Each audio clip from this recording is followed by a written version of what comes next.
Welcome to Coinpunks, where we cover the top stories in the crypto space, helping you get informed on all things related to digital assets. No frills, no shills. Let's jump into today's stories.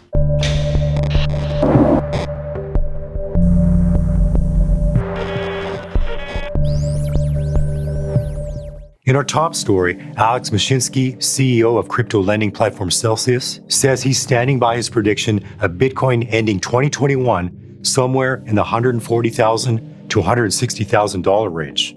And I think we are hitting some resistance here in the 40 to 45,000 levels. And there is a lot of resistance above that. So I think we're going to consolidate here and then break to new highs. I still stand by my prediction that this year we will see anywhere between 140 and 160,000 per Bitcoin. In a new interview with Yahoo Finance, Mashinsky says he sees Bitcoin's main purpose as being a store of value rather than another specific utility. Mashinsky adds that he sees Bitcoin flying up above $140,000 by the end of the year for a rally of 265% based on the current price of $38,000. $160,000 by the end of the year? Yes, please. I hope he's right. Are you as bullish as Alex on the price of Bitcoin? Let us know in the comments below. Crypto organizations say the $28 billion tax plan in the U.S. Senate infrastructure bill poses an imminent threat to the industry. President Biden is wading into the crypto controversy surrounding Capitol Hill's infrastructure bill ahead of a key vote tomorrow. Elon Moy joins us with more. And Elon, we talked about this yesterday. This is causing a huge uproar in the crypto community from the likes of Andreessen Horowitz hitting back hard, too.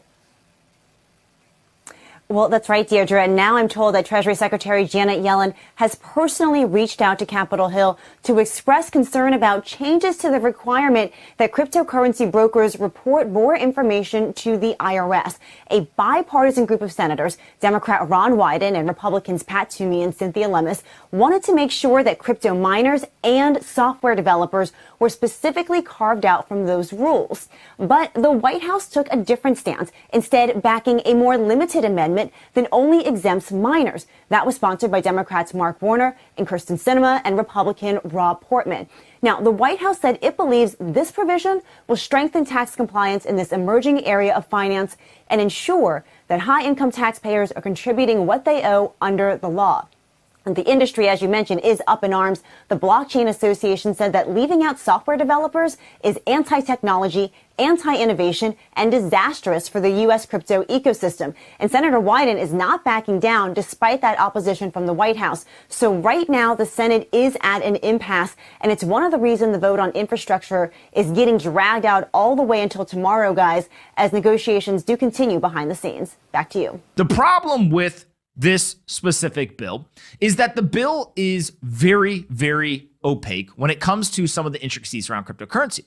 And so there was initial language, not acceptable, not good. Some of it is that there is an education barrier. We are talking about people who do not know a lot about the industry. That's not their fault. They've got a million things going on. They are there trying to do everything from macro policy and monetary policy and fiscal policy all the way down to understand cryptocurrencies, trying to understand taxation. With that said, that is not an excuse as to why we can allow legislation to be created that would be onerous on a specific industry, especially when that industry specifically is likely to lead to job creation, economic prosperity, and innovation. There are tons of people who are calling their senators, calling politicians, tweeting, doing everything they possibly can to make their voices heard so that the folks who are putting together this legislation know we do not want to have this be an impediment to progress and innovation in the United States.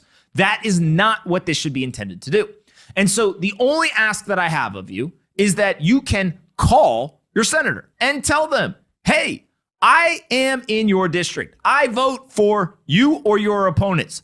I think that we should not have this be onerous. And there is an amendment to the existing language that Senator Lummis and two other senators have put together that I think that if you call, you should say, hey, that's the amendment we should go with. The one that actually isn't as onerous. Let's go with that one. Senator Lummis and others have been incredible proponents of Bitcoin and the entire industry. They understand the importance of innovation. They understand the importance of doing this here in America, making sure that the value is created in our country and is captured in our country. President Joe Biden's $1.2 trillion infrastructure package, which includes hundreds of billions of dollars in funding for roads, railways, and broadband access, would be partly financed by increasing revenue from taxes on cryptocurrencies, according to the White House.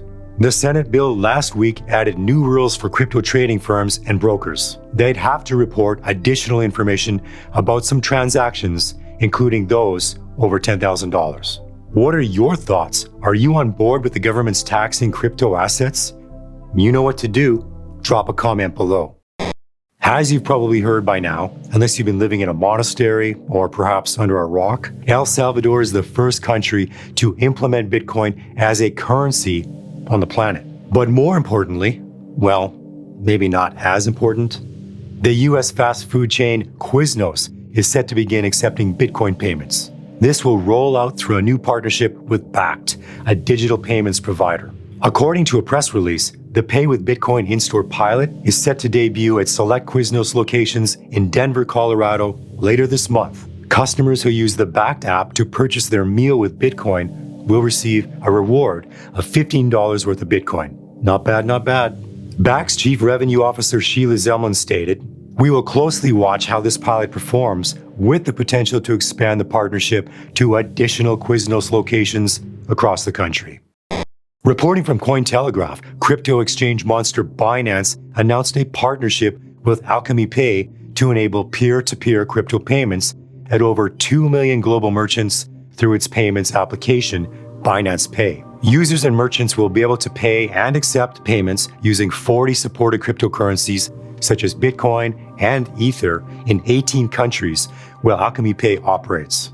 Binance Pay is a contactless P2P crypto payment feature on Binance, allowing users to send and receive crypto payments around the world. Nicolas Maduro, the president of Venezuela, stated the country could offer cryptocurrency-based loans to the agricultural sector, in addition to the traditional loans in several fiat currencies. Maduro also stated that Venezuela has worked with Petro, Venezuela's own cryptocurrency, and other cryptos for 3 years, pioneering the use of this kind of asset in Latam. The proposal also introduces the idea of giving these loans in several fiat currencies, such as euros and even the Chinese yuan. While Maduro mentioned Venezuela's own crypto, the Petro, he also stated that they will work with all cryptocurrencies, as the government has been doing for 3 years now. This is not the first time the Venezuelan government has turned to crypto as an attempt to improve its economic standing. Venezuela was one of the first countries to develop a sizable Bitcoin mining community. What do you think about the Venezuelan government giving loans in cryptocurrency? All right, this wraps up things for today's video. Leave your comments below on today's stories and also drop suggestions for what you'd like coverage on in the future. And if you like today's show, give it a like and subscribe by tapping that sub button. If you're on the go, you can get the same content in our podcast. Thanks for watching and catch you in the next one.